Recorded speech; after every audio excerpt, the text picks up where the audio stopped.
प्यारे बच्चों, अभी आपने इसके पहले जो हमने आपको पीडीएफ नोटबुक दी थी उसमें आप लोगों ने बहुत से जनसंचार संबंधी प्रश्न लिखे हैं। लेकिन अभी मैं एक जो ये और प्रश्न दे रहा हूँ आपको, इसको भी आपको अपनी कॉपी में लिखना है। और ये जो है, देखिए, प्रश्न सामान्यतः ऐसे आता है कि एक लाइन में रहता है और आप उसको उत्तर दे देते हैं, ठीक है। लेकिन ये जो प्रश्न है आपका, इसमें ये बताया गया है कभी कभी ऐसे भी प्रश्न आ सकते हैं जिसमें कोई भी प्रिंट माध्यम है तो उसकी खूबियाँ क्या हैं और उसकी जो है कमियाँ क्या हैं, खामियाँ क्या हैं। तो इस दोनों को आपको समझना है, क्योंकि ऐसे भी प्रश्न आए तो आप अपने आप को तैयार रखें, ठीक है, और आपके अंदर कॉन्फिडेंस बना रहे। इसमें आप देखिए, सबसे पहले इसमें लिखा हुआ है कि प्रिंट मीडिया है जैसे, तो प्रिंट मीडिया की खूबियाँ क्या हैं। इससे प्रिंट मीडिया खूबी ये है कि छपाई के कारण शब्दों में अस्थायित्व रहता है। स्थायित्व का मतलब ये होता है कि वो स्थायी रहता है, कभी भी आप उसको देख सकते हैं, चाहे आज पढ़ें या कल पढ़ें या कभी भी पढ़ सकते हैं। इसके अलावा इसमें क्या है कि रुचि एवं इच्छा अनुसार समय मिलने पर पढ़ना, अर्थात सुबह आपके पास समाचार पत्र आ जाता है, आप इसको चाहें तो उसी समय पढ़ लें और चाहे बाद में पढ़ें, ठीक है। इसके बाद दूसरा ये है कि पत्रिकाएं भी जैसे हैं, पत्रिकाओं को भी आज आप पढ़ सकते हैं, कल पढ़ सकते हैं, एक महीने बाद भी पढ़ सकते हैं, जब आपको समय मिले तो इस हिसाब से आप उपयोग कर सकते हैं। ये खूबियाँ हैं इसकी।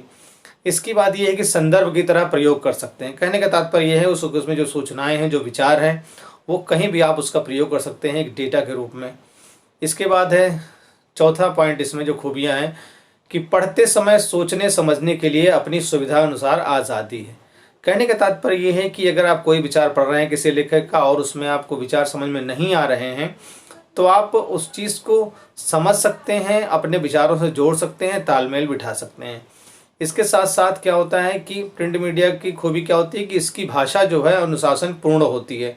कहने का तात्पर्य यह है चूँकि स्थायित्व रहता है तो इसकी जो भाषा है वो पूरी तरह से मानक भाषा होती है, शुद्ध भाषा होती है। अब इसमें देखिए खामियां क्या क्या हैं।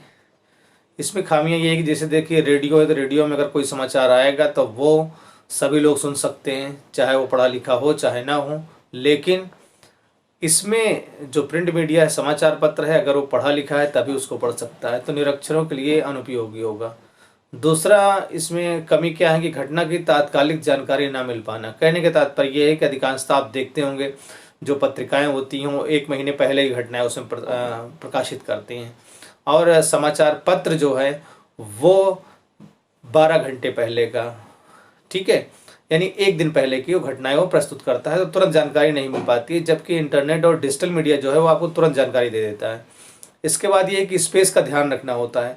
कहने का तात्पर्य यह है कि वो अब प्रत्येक समाचार पत्र वो ये सोचता है किस आधार पर पाठक अधिक से अधिक आकर्षित हो, और साथ ही साथ कैसे उसके विज्ञापन भी उस हिसाब से चलते रहें। इन सब बातों को ध्यान में रखते हुए, दृष्टिगत रखते हुए वो जो है समाचारों को संकलित करता है। फिर इसके बाद बात यह है कि वो छपी हुई त्रुटियों का निराकरण नहीं हो सकता है। जो एक बार बात छप गई है तो फिर वो छप गई, उसका निराकरण नहीं कर सकते हैं। डिजिटल मीडिया में तुरंत आप सही कर सकते हैं। इसके बाद क्या है, फिर आता है कि प्रिंट मीडिया में लेखक पाठक के शैक्षिक ज्ञान के अंतर्गत ही लिख सकता है। कहने का तात्पर्य यह है कि जो लेखक है उसका जो ज्ञान का स्तर है, जो उसकी भाषा कोश जितनी समृद्ध है, उसके अनुरूप ही उस बात को वो उतना लिखेगा। अब इसके बाद आइए देखते हैं कि हम इसमें जो माध्यम है जनसंचार का, उसमें रेडियो है। रेडियो को सबसे बड़ी बात यह है कि रेडियो को कहीं भी सुना जा सकता है, आप उसको आराम से सुन सकते हैं, इजीली ले जा सकते हैं सरलता से कहीं यहाँ से वहाँ भी। दूसरी चीज़ यह है कि शब्दों का माध्यम है, ये शब्द आप सुनेंगे और उसके बाद उसमें आप ग्रहण कर सकते हैं जो सूचनाएं हैं। फिर इसके बाद ये है कि उल्टा पिरामिड शैली में समाचार बताए जाते हैं इसमें, ठीक है, यानी पहले महत्वपूर्ण घटना होती है, फिर उसके बाद की विस्तार से उस घटना के बारे में जानकारी होती है। और दूसरा क्या है कि ये साक्षर और निरक्षर सभी के लिए समान रूप से उपयोगी है। हर आदमी सुन सकता है, उसको समझ सकता है। हिंदी भाषा में समाचार आ रहे हैं तो अगर वो हिंदी भाषी क्षेत्र का है तो आराम समझ लेगा। तो इस तरह से जो पढ़े लिखे हैं और चाहे नहीं पढ़े लिखे हैं, उन दोनों लोगों की बात समझ में आएगी, दोनों के लिए उपयोगी है। उसके बाद ये है कि रेडियो श्रोताओं से संचालित माध्यम माना जाता है। कहने का तात्पर्य ये है कि अगर श्रोता हैं उसके, तो उन्हीं के द्वारा वो संचालित होता रहता है, ऐसा माना जाता है। अब इसकी कमियां क्या है? इसकी कमियां हैं कि समाचारों पर विचार करते हुए रुक रुक कर नहीं सुना जा सकता। कहने का तात्पर्य यह है कि अगर आप जैसे समाचार पत्र को आप कुछ काम आ गया तो आप रुक करके थोड़ी देर बाद पढ़ सकते हैं, लेकिन रेडियो में समाचार जब एक साथ आएगा तभी आप उसको सुन सकते हैं, दोबारा आप उसको नहीं सुन सकते हैं। ये एक रेखीय माध्यम है। एक रेखीय माध्यम का क्या है कि एक व्यक्ति जो बोल रहा है आप उसको सुनना है, आप उससे प्रश्नोत्तर नहीं कर सकते हैं। समाचार के समय का इंतजार करना पड़ता है। रेडियो में एक निश्चित समय होता है कि हाँ इस समय ये समाचार आएगा और उसी समय वो समाचार प्रसारित किया जाता है। इसके बाद कम आकर्षक होता है। कम आकर्षक मतलब रूखा सूखा होता है, सीधे सिर्फ समाचार ही सूचनाएं दी जाती हैं आपको, इसके अलावा और कोई भी चीज़ें उस पर प्रदान नहीं की जाती हैं। अब इसके बाद देखिए आता है टेलीविज़न।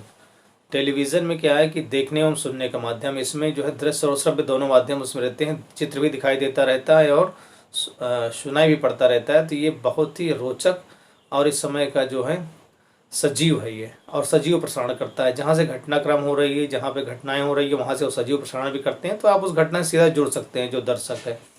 इसके बाद ब्रेकिंग न्यूज़ की व्यवस्था रहती है कि कोई तुरंत घटना कहीं घटित हुई है और उसकी सूचना मिलती है तो तुरंत दर्शकों तक ये पहुँचाई जाती है। और एक आकर्षक माध्यम है क्योंकि इसमें संगीत भी डालते हैं, म्यूज़िक भी डालते हैं और दृश्य भी रहता है और जो है वीडियो भी, ऑडियो भी और फ़ोन इन भी, बहुत चीज़ें रहती हैं जिनसे इसको आकर्षक बनाया जाता है। इसके साथ साथ कम से कम शब्दों में अधिकतम खबरें पहुंचाने में ये समर्थ होता है।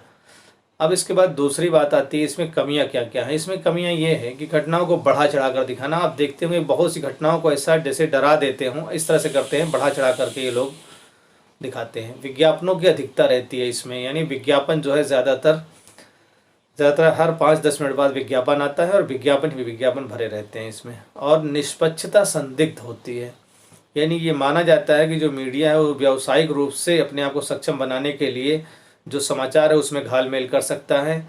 जो समाचार अभी प्रसारित करना है उसको हो सकता है 12 बजे रात में प्रसारित करे, और जिस दल को समर्थन करना है उसको भी समर्थन कर सकता है, तो उसकी निष्पक्षता संदिग्ध रहती है। अर्थात कहने का तात्पर्य मीडिया समूह अगर किसी राजनीतिक पार्टी से जुड़ा हुआ है तो वो उससे संबंधित खबरें और उससे दिखाएगा, वो नहीं दिखाएगा। फिर इसके बाद है अत्यधिक बाजारोन्मुख, यानी व्यावसायिकता से परिपूर्ण, अधिक से अधिक लाभ कमाने की चेष्टा, मानक एवं शिष्ट भाषा का अभाव। आप देखते होंगे बड़े ज़ोर ज़ोर से लोग चिल्लाते हैं जो समाचार में आते हैं, और बहुत ही मतलब ऐसी इतनी तेज़ ध्वनि से म्यूज़िक भी बजाते हैं कि आप समाचार के आपको लगता है कोई नौटंकी हो रही है वहाँ पे।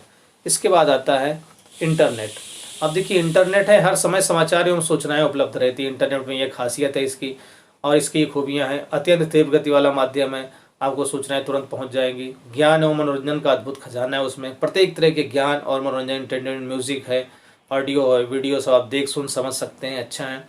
समूचा अखबार इंटरनेट पर पढ़ सकते हैं, यानी एक ही जगह पे आप पूरे विश्व का अखबार वहाँ पढ़ सकते हैं।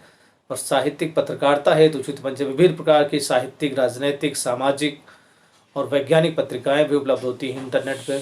लेकिन इसकी कमियां क्या है कि अश्लीलता फैलाने वाला, आप एक क्लिक करते हैं कोई वेबसाइट में कोई चीज़ ढूंढते हैं लेकिन उसके साथ अश्लील सामग्री की भी वेबसाइट आ जाती है, तो इससे आपको बचाव करना है। और ये कमियां हैं इसके, दुष्प्रचार का साधन भी है।